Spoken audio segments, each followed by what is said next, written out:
Shalom Bapak Ibu, Saudara sekalian yang ada di rumah. Kita bertemu kembali dalam satu minggu ini lagi. Dan kita akan memulai ibadah online kita di rumah masing-masing. Kita persiapkan diri dengan baik. Mari saudara, saya undang semuanya untuk berdoa terlebih dahulu. Bapa dalam surga, terima kasih Tuhan karena Engkau sungguh baik, bahkan terlebih baik bagi kami.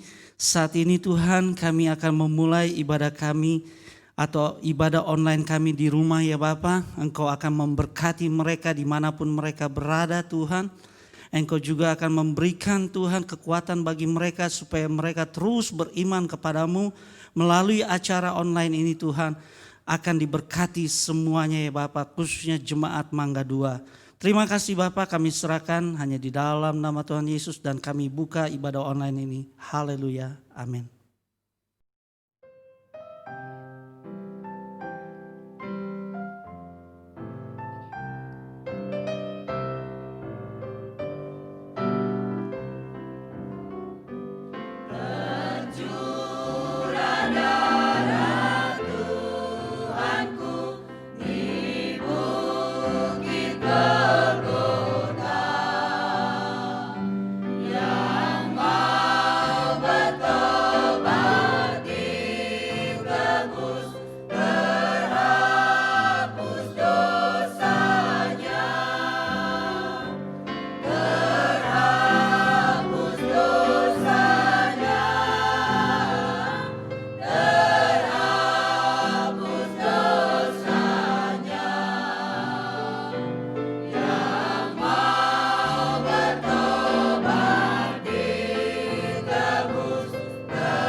Selamat pagi Bapak Ibu sekalian, saudara sekalian dimanapun kita berada pada pagi hari ini. Kita bersyukur kita masih bisa menikmati firman Tuhan, kita masih bisa beribadah, itu semua karena anugerah Tuhan. Mari kita siapkan hati kita untuk menerima kebenaran firman Tuhan.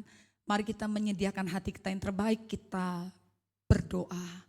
Bapa dalam surga, pada pagi hari ini Tuhan, kami datang kepadamu, kami mengucap syukur dan terima kasih Tuhan. Pagi yang indah ini Tuhan, kami boleh Tuhan masih mengikuti ibadah sekalipun lewat online Tuhan. Kami mau Tuhan mendengar kebenaran firman-Mu. Mari Tuhan berbicaralah kepada umat-Mu, kepada gereja-Mu, kepada jemaat-Mu Tuhan.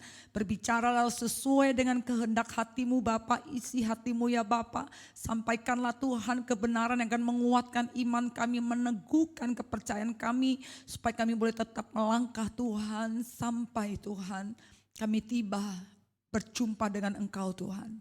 Mari urapi, sucikan, kuduskan hamba-Mu. Berbicaralah Tuhan lewat mulut lidah hamba-Mu. Sehingga Tuhan ada rema Tuhan yang akan kami terima pada pagi hari ini Tuhan. Yang memberikan kami satu pembaharuan Tuhan dalam hidupan kami. Hamba serahkan Tuhan sepenuhnya pemberitaan firman ke dalam pimpinan Roh Kudus. Roh Kudus berbicara, Roh Kudus beracara Tuhan. Sepenuhnya Tuhan dari awal sampai selesai Tuhan pemberitaan firman Tuhan hamba serahkan kepada Engkau Tuhan. Tuhan yang berbicara, Tuhan yang pimpin, Tuhan yang tolong. Dalam nama Yesus kami berdoa dan mengucap syukur. Haleluya. Amin. Puji Tuhan, pada pagi hari ini kita akan mendengarkan kebenaran firman Tuhan dengan satu tema, satu judul firman Tuhan adalah tenang di tengah badai. Tenang di tengah badai. Saudara, bagaimana kita bisa tenang ketika kita menghadapi badai? Begitu banyak badai kehidupan dalam hari-hari kita, saudara. Dan firman Tuhan memberikan jawaban buat kita. Firman Tuhan memberikan petunjuk buat kita. Bagaimana kita bisa tenang di tengah badai. Saudara, ada dua kisah Yesus dan murid-muridnya ketika mereka ada di tengah badai. Saudara, ada dua peristiwa bagaimana murid-murid Yesus di dalam perahu dan di dalam perahu itu ada Yesus di dalam perahu mereka. Tetapi saudara, mereka mengalami ketakutan yang sangat hebat. Sekalipun ada Yesus, sekalipun di dalam perahu mereka ada Yesus, tapi mereka mengalami ketakutan yang begitu luar biasa. Ada satu peristiwa lagi bagaimana murid-murid Yesus ada di dalam perahu dan Yesus itu tidak ada dalam perahu. Mari kita lihat dalam kitab Matius 14 ayat 22. Yesus berjalan di atas air. Sesudah itu Yesus segera memerintahkan murid-muridnya naik ke perahu dan mendahulinya ke seberang. Sementara ia menyuruh orang banyak pulang. Dan setelah orang banyak itu disuruh pulang, Yesus naik ke atas bukit untuk berdoa seorang diri. Ketika hari sudah malam, ia sendirian di situ. Saudara, hal yang penting, Yesus sendiri ini berdoa. Yesus ini berdoa. Dia berdoa seorang diri, saudara. Dia asingkan dirinya, dia berdoa kepada Bapaknya. Saudara, ketika Yesus sedang berdoa, perahu murid-muridnya sudah beberapa mil jauhnya dari pantai dan diombang-ambingan gelombang karena angin sakal. Ketika murid-muridnya melihat dia berjalan di atas air, mereka terkejut dan berseru, "Itu hantu," lalu berteriak karena takut. Tapi Yesus berkata kepada mereka, "Tenanglah, aku ini, jangan takut." Saudara, kita perhatikan, ketika Yesus tidak ada dalam perahu mereka, perahu murid-murid Yesus mengalami satu badai. Perahu mereka diombang-ambingkan oleh gelombang, oleh badai, saudara. Tetapi Tuhan tahu, Tuhan menghampiri mereka. Ketika sebelum mereka berseru, sebelum mereka berdoa, sebelum mereka meminta pertolongan, Yesus sudah tahu apa yang sedang murid-muridnya hadapi. Dan Yesus segera menghampiri mereka, saudara, dengan berjalan di atas air. Ternyata, saudara, perjalanan Yesus lebih cepat. Pertolongan Tuhan lebih cepat dibandingkan dengan perjalanan perahu murid-muridnya. Sudah kita lihat bagaimana kita bisa tenang di dalam badai. Bagaimana kita bisa tenang menghadapi badai, saudara. Satu, kita memandang kepada Yesus. Murid-muridnya takut karena saat itu mereka tidak memandang kepada murid-muridnya karena Yesus tidak dalam perahu itu. Mereka mengalami satu ketakutan dahsyat karena tidak ada guru di dalam perahu mereka. Tidak ada Yesus dalam perahu mereka. Yang mereka lihat adalah gelombang. Yang mereka lihat adalah badai. Yang mereka lihat adalah, yang mereka rasakan adalah angin, saudara. Dan mereka tidak lagi mengarahkan pandangan mereka kepada Yesus karena saat itu Yesus tidak terlihat. Dan iman mereka, saudara, mulai goyah karena tidak ada Yesus dalam perahu mereka. Saudara, bagaimana supaya kita bisa melihat Yesus di dalam kehidupan kita? Bagaimana kita bisa mengarahkan pandangan kita kepada Tuhan? Apa artinya memandang kepada Tuhan? Fokus kepada Tuhan. Fokus kepada Tuhan.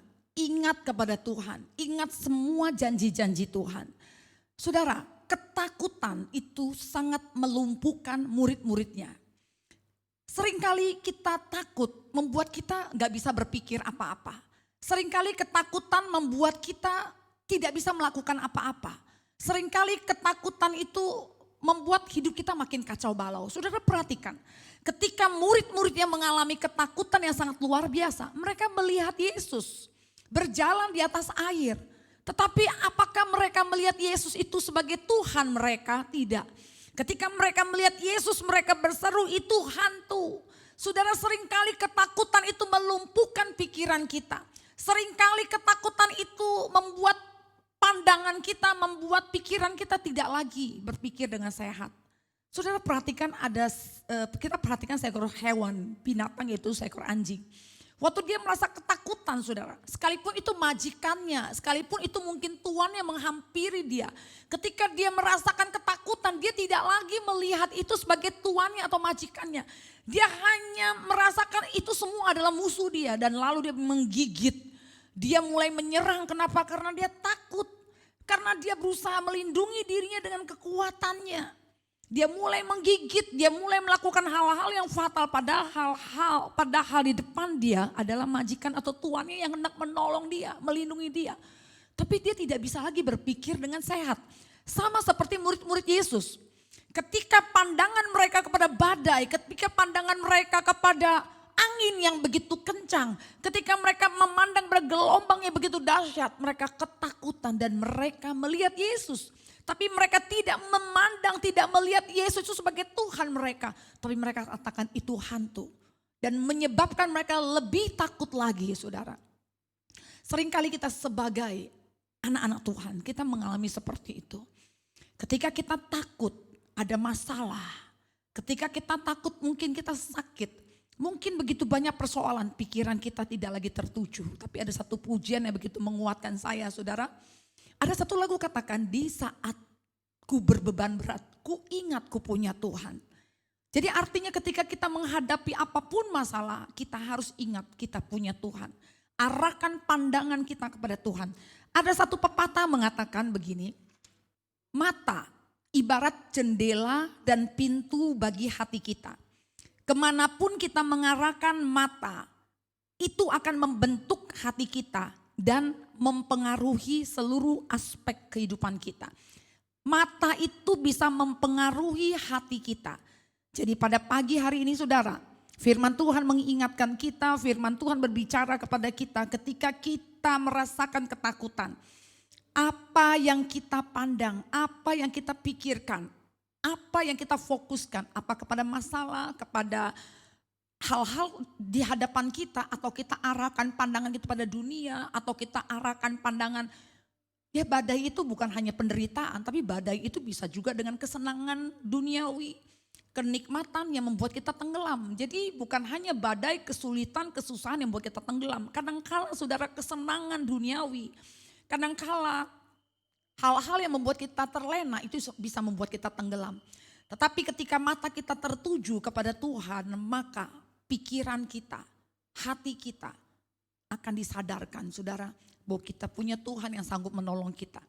Sudah kita perhatikan dalam firman Tuhan juga katakan mata adalah pelita tubuh. Jika mata kita gelap, gelaplah seluruh hidup kita. Jadi jika mata kita saudara tertuju, berfokus pada masalah, berfokus kepada badai, maka kita akan lumpuh. Maka kita tidak bisa melihat hal-hal yang luar biasa yang Tuhan sediakan. Kita tidak bisa menikmati janji-janji Tuhan. Contoh dalam tokoh firman Tuhan, Yusuf, dia mendapat mimpi saudara. Ketika dia menghadapi penderitaan, jika dia berfokus pada kesukaran, dia berfokus pada penderitaannya, dia tidak akan mengalami janji Tuhan. Dia tidak akan menjadi pemimpin di Firaun saudara. Dia tidak akan menjadi berkat buat bangsanya bagi keluarganya jika dia jalani hidup dia hanya berfokus pada penderitaan. Kita perhatikan bangsa Israel. Ketika mereka mengalami begitu banyak mujizat, mereka mengalami begitu mengalami kebaikan-kebaikan Tuhan. Mereka melihat bagaimana Tuhan membela mereka, mereka melihat bagaimana Tuhan membelah laut Teberau.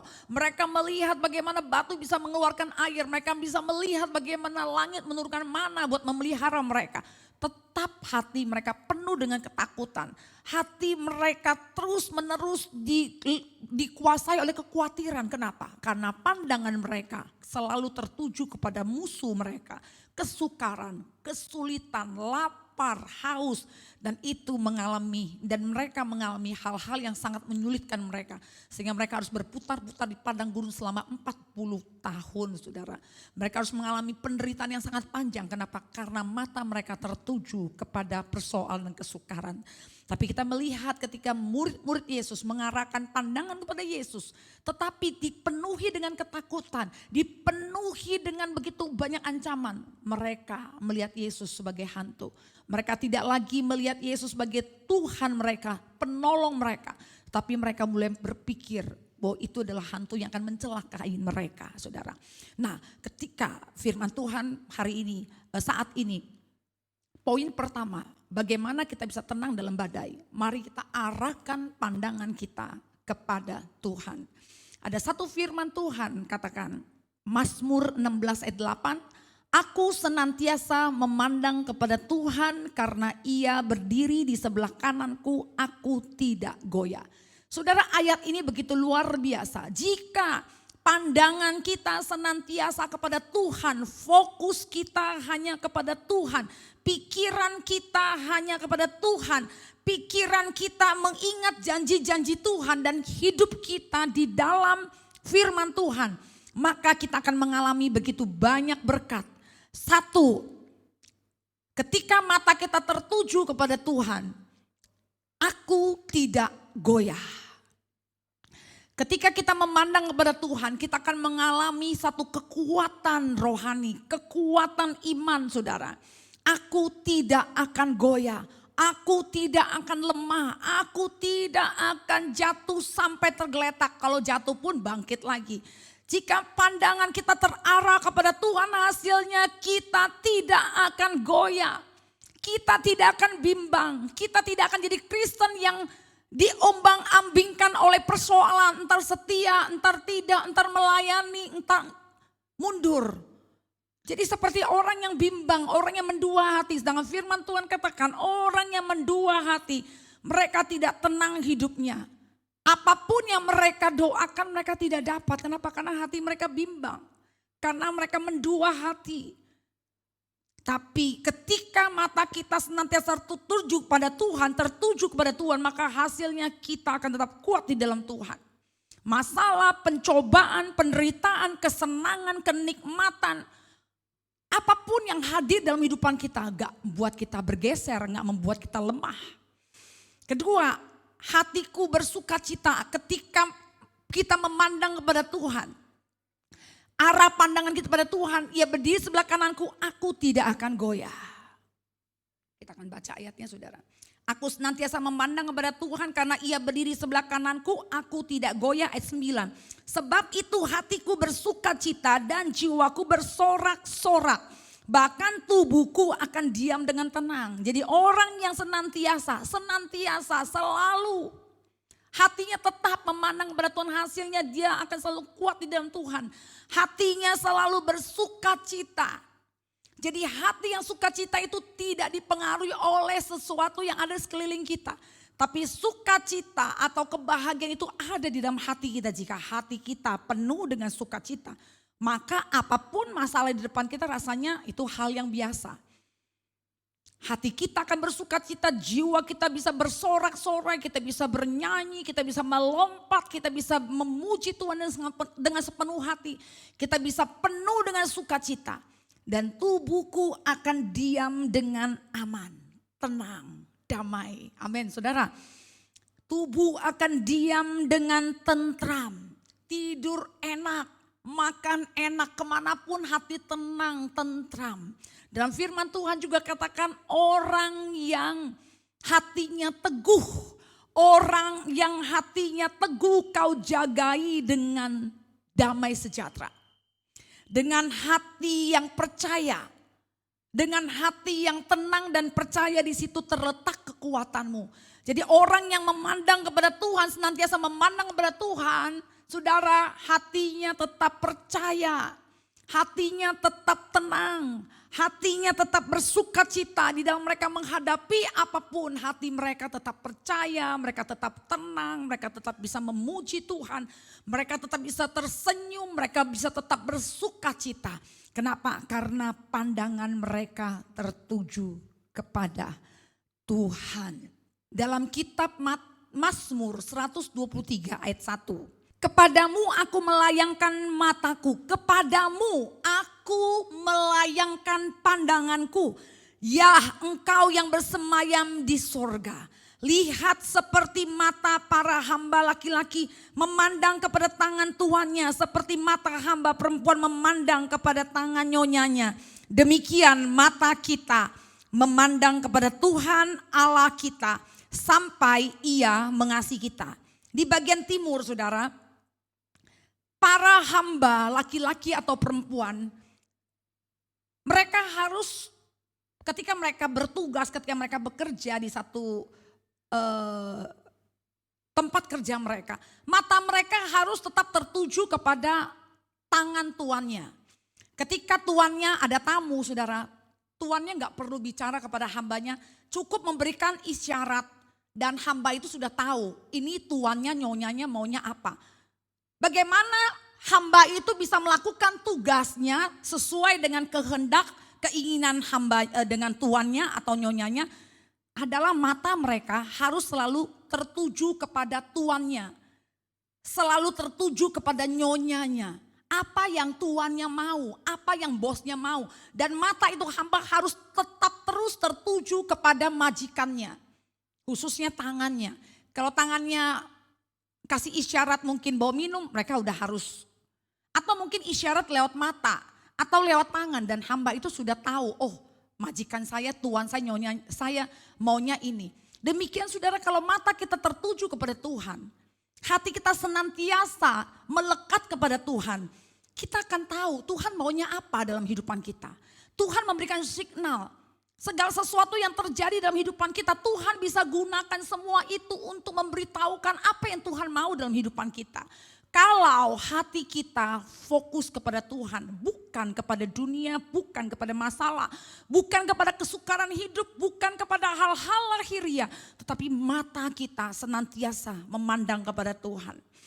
Demikian mata kita memandang kepada Tuhan sampai Ia mengasihani kita. Jadi saudara, bagaimana kita bisa tahu apa yang Tuhan mau dalam kehidupan kita? Kalau pandangan kita tertuju kepada duniawi, tertuju kepada masalah, tertuju berfokus kepada hal-hal yang di depan kita. Tapi kita bisa tahu apa yang Tuhan mau dalam kehidupan kita ketika mata kita tertuju kepada Tuhan. Hati kita berfokus kepada Tuhan. Hati kita merenungkan janji-janji Tuhan dan kita hidup di dalamnya. Jadi poin pertama, bagaimana kita bisa tetap tenang dalam badai, yaitu satu, mengarahkan pandangan kita kepada Tuhan. Fokus kepada Tuhan. Dua, siapa yang bisa memandang Tuhan? Siapa yang bisa fokus hanya kepada Tuhan? Ada satu firman Tuhan katakan, siapakah yang dapat naik ke atas gunungnya Tuhan? Siapakah yang dapat naik ke atas gunungnya Tuhan? Siapa yang bisa melihat Tuhan? Siapa yang bisa memandang Tuhan? Siapa yang bisa berdialog dengan Tuhan? Siapa yang bisa berkomunikasi dengan Tuhan? Siapa yang bisa mengerti kehendak Tuhan? Yaitu orang-orang yang hidup di dalam Kristus. Bukan di luar. Tinggallah di dalam aku dan aku di dalam engkau, maka engkau akan berbuah banyak. Sebab di luar aku engkau tidak bisa berbuat apa-apa. Jadi bagaimana saudara caranya kita bisa memandang Tuhan? Kita harus hidup di dalam Tuhan. Kita harus hidup di dalam kebenaran firman. Kita harus hidup di dalam kehendak Tuhan. Saudara, orang luar tidak bisa melihat saya jika saya ada di dalam rumah. Tapi anak-anak saya yang ada di dalam rumah, anak-anak saya bisa melihat saya kapanpun karena saya ada di dalam rumah dan mereka ada di dalam rumah. Jadi orang-orang yang ada di dalam rumah saya bisa melihat saya karena memang mereka ada di dalam rumah saya dan saya juga di dalam rumah itu. Ketika saya ada di dalam dan anak saya ada di dalam dan anak saya bisa 24 jam bicara atau melihat saya. Atau anak-anak saya bisa 24 jam memanggil saya, minta pertolongan saya karena anak-anak saya ada di dalam rumah. Demikian saudara kita dengan Tuhan. Bagaimana kita bisa fokus kepada Tuhan, bagaimana kita bisa memandang Tuhan, harus tinggal di dalam Tuhan. Orang yang tinggal dalam Tuhan adalah orang-orang yang sudah menyerahkan seluruh kehidupannya buat Tuhan. Orang yang sudah menyerahkan seluruh hidupnya buat Tuhan. Orang yang sudah meninggalkan masa lalunya. Orang yang sudah meninggalkan manusia lamanya. Orang yang sungguh-sungguh menghauskan Tuhan. Orang yang sungguh-sungguh mencari Tuhan. Orang yang sungguh-sungguh taat kepada Tuhan, saudara. Saudara, ketaatan tidak membutuhkan kerja keras. Ketaatan kepada Tuhan tidak membuat kita merasa berat. Karena Kristus yang bekerja di dalam kita. Baik kemauan, baik kesanggupan itu pekerjaan Tuhan. Jadi apapun yang kita lakukan, saudara, Allah turut bekerja. Tuhan turut bekerja. Rasul Paulus katakan kesanggupanku adalah pekerjaan Kristus. Aku dapat menanggung segala perkara. Karena Kristus ada di dalam kehidupan Rasul Paulus. Apapun yang kami kerjakan, Tuhan Engkaulah yang kerja di dalam kami. Orang yang sudah hidup di dalam Kristus, dia tidak perlu bersusah payah untuk hidup taat karena ada Roh Tuhan bekerja di dalam dirinya. Jika anak saya ada di rumah saya, mereka tidak usah lelah-lelah untuk mencari makan karena saya menyediakan buat mereka. Mereka tidak perlu lelah-lelah untuk apapun, karena apapun yang mereka butuhkan saya sediakan buat mereka. Karena mereka ada di dalam rumah saya dan mereka melihat saya, Mi, aku perlu ini, Mi, aku pengen makan ini. Nah apapun disediakan, kenapa? Karena mereka ada di dalam Tuhan, mereka ada di dalam rumah saya. Demikian hidup kita, saudara, kalau kita ada di dalam Kristus, tidak ada yang sulit. Tidak ada perintah Tuhan yang sulit untuk kita lakukan. Apalagi cuman hanya baptisan air. Saya belum siap. Menerima baptisan air ada satu ketaatan yang begitu gampang, menyerahkan tubuh, menyerahkan diri untuk dicelupkan ke dalam air, untuk ditenggelamkan dalam air. Artinya apa? Merupakan tanda pertobatan. Firman Tuhan jelas katakan, percaya dan berilah dirimu dibaptis, maka engkau akan diselamatkan. Perintah Tuhan. Tapi masih banyak orang, saya belum siap. Artinya kalau Tuhan datang, Tuhan panggil, dia belum siap. Kalau dia katakan dibaptis gak siap. Tuhan mau jemput dia, Tuhan aku belum siap. Jadi kemana? Tuhan, kita gak siap melayani Tuhan dong. Kita gak siap dong kalau Tuhan panggil kita ke surga. Jadi orang yang ada di dalam Kristus adalah orang-orang yang menghauskan Tuhan, orang yang serius dengan Tuhan, orang yang sudah menyerahkan hidupnya dengan Tuhan, orang yang selalu follow, orang yang selalu ikut kemana Tuhan mau dia pergi. Maka orang-orang yang seperti inilah yang bisa fokuskan hidupnya, bisa memfokuskan arah pandangannya kepada Tuhan. Karena dia tinggal di dalam Tuhan. Jadi orang yang bisa memandang Tuhan adalah orang yang sudah menyerahkan hidupnya sepenuhnya kepada Tuhan. Mereka sudah jadi ciptaan baru, manusia baru, dan sudah menanggalkan manusia lama mereka. Keinginan duniawi, kesenangan duniawi sudah mereka tanggalkan. Karena firman Tuhan jelas katakan, barang siapa mengasihi dunia, kasih Bapa tidak ada pada orang itu. Jadi sangat mudah. Jadi perintah-perintah Tuhan itu dalam kitab Yohanes 1 Yohanes juga katakan, perintah-perintah Tuhan itu tidak berat, tidak ada yang berat. Karena kita sudah kalahkan kuasa kegelapan. Karena kuasa kegelapan sudah kalah.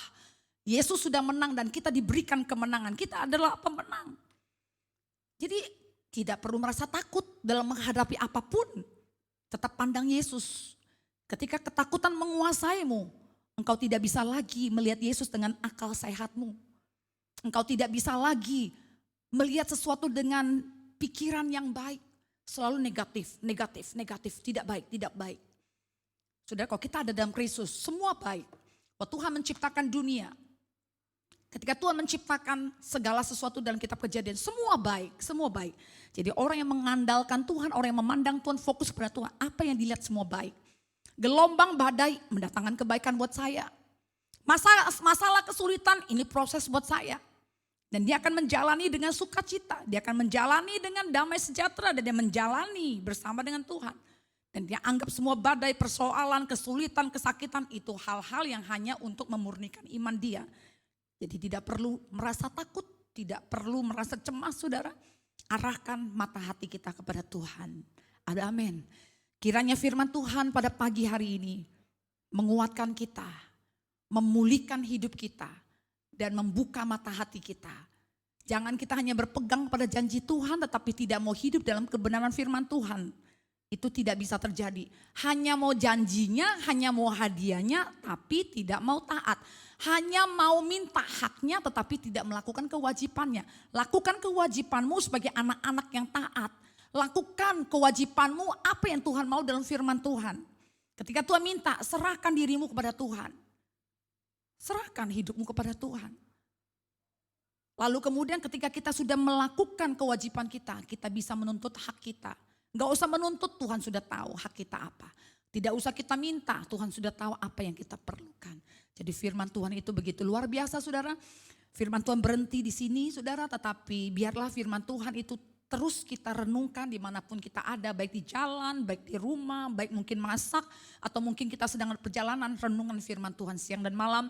Dan saya percaya saudara, orang yang kesukaannya firman Tuhan, orang yang suka merenungkan firman Tuhan, kata Alkitab, kata kitab Mazmur, mereka akan selalu berhasil. Apapun yang mereka kerjakan Tuhan selalu jadikan berhasil.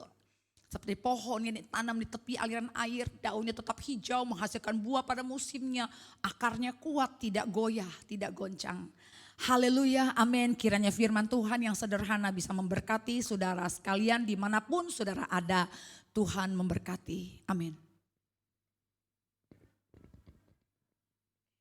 Mari kita berdoa. Terima kasih Bapa dalam surga. Buat firman-Mu Tuhan yang sudah berbicara kepada kami Tuhan. Seringkali Tuhan kami dikuasai oleh ketakutan yang melumpuhkan kami. Engkau tidak pernah memberikan kami roh ketakutan. Tapi Tuhan memberikan kami hati yang penuh kasih, yang membangkitkan kekuatan, yang membangkitkan iman kami Tuhan. Tuhan berikan kami iman yang kuat, iman yang teguh Tuhan. Supaya kami boleh selalu memandang kepada Tuhan. Kami boleh selalu hidup di dalam Kristus, hidup dalam kebenaran firman-Mu Tuhan. Kami boleh diam di dalam Engkau dan Engkau di dalam diri kami Tuhan. Supaya senantiasa kami boleh memandang Tuhan. Kami boleh fokus kepada Tuhan. Masalah apapun yang menghimpit kami selalu ingat ada Tuhan dalam hidupan kami. Kami tidak takut bahaya sebab Engkau selalu menyertai kami. Berkati semua jemaat-jemaat-Mu dimanapun mereka berada Tuhan. Berkati mereka Tuhan. Biarlah hati mereka dipulihkan. Hati mereka selalu tertuju kepada Tuhan. Dan hidup mereka diberkati. Dalam nama Yesus kami berdoa dan mengucap syukur. Haleluya. Amin. Baik saudara, saya akan membacakan pengumuman pada pagi hari ini. Minggu pagi kita ada kebaktian umum jam 8 pagi. Dan kebaktian remaja jam 12 siang. Dan hari Seninnya saudara, kita ada latihan untuk rekaman online. Dan juga dilanjutkan hari Selasanya, kita ada kebaktian doa jam 6 sampai selesai saudara. Hari Rabu kita ada rekaman untuk online. Dan dilanjutkan hari Kamis kita ada ibadah PPK. Jumat kebaktian kaum wanita yang diadakan di tempat ini juga. Di bawah saudara khususnya jam 3 sore saudara. Dan malam harinya dilanjutkan oleh kebaktian kaum pria jam 7 malam. Sabtunya kita kembali lagi ada kebaktian dewasa muda jam 18.30 atau jam 6.30 sore. Dan kita juga ada Instagram GSJA Mangga 2 dan Facebook Mangga 2. Dan juga kita mempunyai YouTube channel GSJA Mangga 2. Ibadah umum GSJA Mangga 2 dan Praise and Worship GSJA Mangga 2. Terima kasih pengumuman. Tuhan memberkati kita semua. Amin. Mari saudara, kita menutup kebaktian kita pada pagi hari ini. Biarlah kiranya Roh Kudus akan memimpin kita semua supaya kita dapat lebih dalam lagi mengenal Tuhan Yesus. Bapa dalam surga, terima kasih Tuhan karena Engkau sungguh baik. Kami telah menyelesaikan tugas-tugas kami Tuhan atau ibadah pada pagi hari ini Tuhan. Itu semua karena kemurahan dan kebaikan Tuhan yang kami sudah terima. Dan saat ini Tuhan Engkau curahkan berkat-berkat-Mu kepada jemaat Mangga 2 khususnya di pagi hari ini melalui ibadah online ini Tuhan. Agar mereka dapat merasakan damai sukacita yang baru yang daripadamu. Kami percaya Tuhan segala sesuatunya Engkau sudah atur dalam kehidupan kami. Begitupun pada pagi hari ini ya Bapa, Engkau juga mengatur kehidupan kami melalui berkat-berkat-Mu yang kami sudah terima Tuhan dalam acara online ini Tuhan, atau ibadah kami di online ini Tuhan. Dan saat ini Tuhan kami serahkan Tuhan pada pagi hari ini, kami akan menutup ibadah online kami ini hanya di dalam nama Tuhan Yesus saja. Dan kami serahkan semua hidup kami ke dalam tangan-Mu. Terima kasih Bapa. Hanya di dalam nama Tuhan Yesus kami sudah berdoa dan mengucapkan syukur. Haleluya. Amin.